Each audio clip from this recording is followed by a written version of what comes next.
Perang dunia adalah suatu hal yang paling menakutkan bagi seluruh umat manusia, dikarenakan setiap perang pasti memiliki dampak negatif, yaitu kemiskinan, kelaparan, dan korban jiwa yang terjadi di antara kedua belah pihak.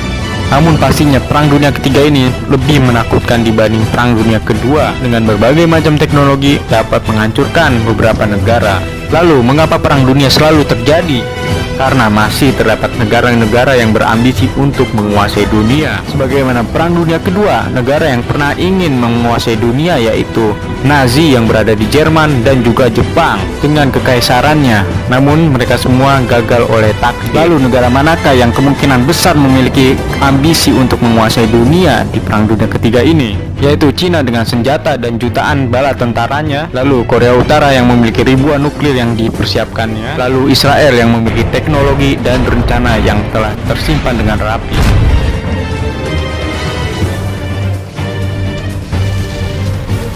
Lalu kejutan apa yang akan terjadi jika perang dunia itu tiba? Number 1. Perang akan diakhiri dengan nuklir. Pada dasarnya, permulaan perang dunia selalu diawali oleh kasus-kasus yang telah memanas, lalu dilanjutkan oleh penyerangan-penyerangan kecil, dan perang tersebut semakin besar, sebagaimana perang dunia 1 dan 2. Dengan adanya teknologi membuat perang itu semakin panas dan tak terduga, seperti senjata-senjata baru dan robot yang membantu mereka berperang. Namun pada intinya sama saja, perang akan diakhiri oleh bom nuklir yang sangat dahsyat.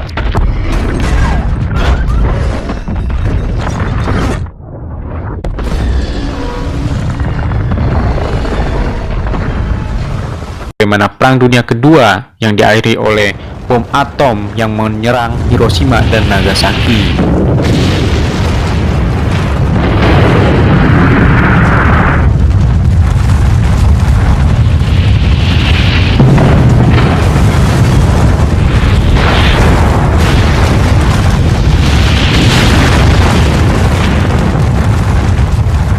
Number 2. Pengkhianatan antar kelompok. Pada perang dunia ketiga, kemungkinan besar tidak beda jauh dengan perang dunia kedua, yang mana antara blok timur dan blok barat. Blok timur yang dipimpin oleh Rusia yang dianggotai oleh Cina dan Korea Utara.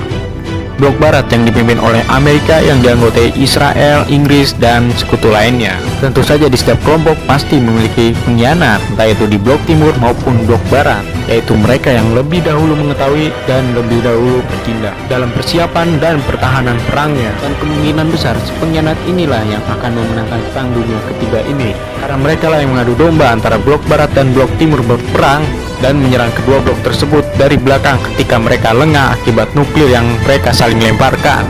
Sama halnya seperti pertarungan antara John Cena melawan The Rock. Lalu siapakah pemenangnya? Tentu saja yang menang adalah pengadu dombanya, bukan The Rock atau John Cena, karena ini adalah cara paling mudah seorang pengkhianat untuk memenangkan sebuah perang. Number 3. Hancurnya teknologi. Pada perang dunia ketiga ini pasti menggunakan nuklir dan akibatnya menghancurkan seluruh bagian bumi yang termasuk tambang minyak dan pembangkit listrik. Lalu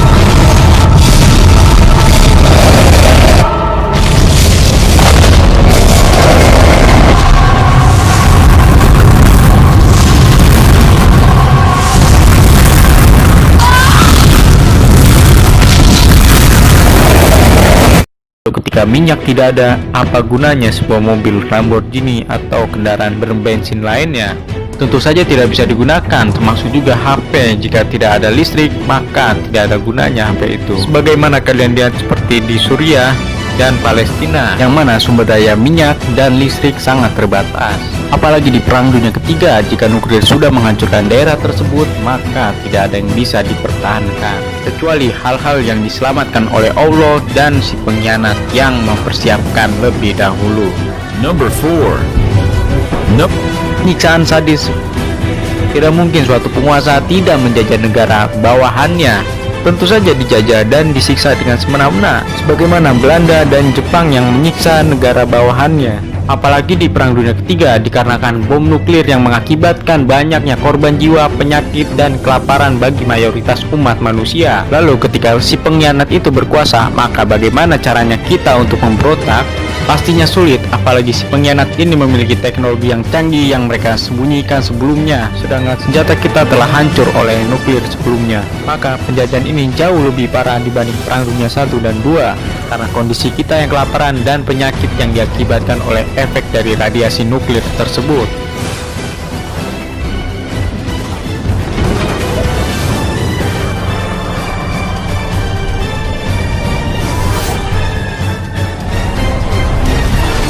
Number 5.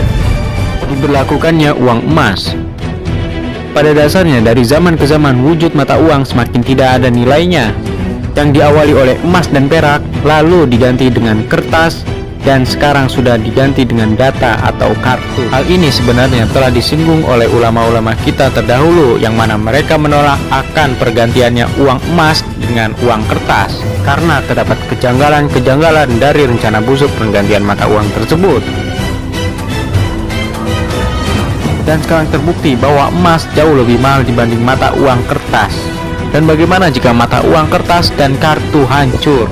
Maka nilai uang sudah tidak ada. Berbeda dengan mata uang emas dan perak, apabila mata uang emas itu hancur atau terbakar, maka mereka hanya berubah bentuk dari padat menjadi cair atau meleleh. Namun nilai uang pada emas tersebut masih ada. Lalu apa yang akan terjadi jika mata uang emas diberlakukan? Tentu akan menjadi kesengsaraan bagi umat manusia karena mereka jarang sekali memiliki emas, apalagi saya. Maka semakin sulit dan kelaparan umat manusia di zaman itu. Inilah yang paling menakutkan bagi umat manusia. Lalu apa yang bisa kita lakukan? Saya juga tidak tahu, karena setiap sesuatu tidak bisa kita duga-duga.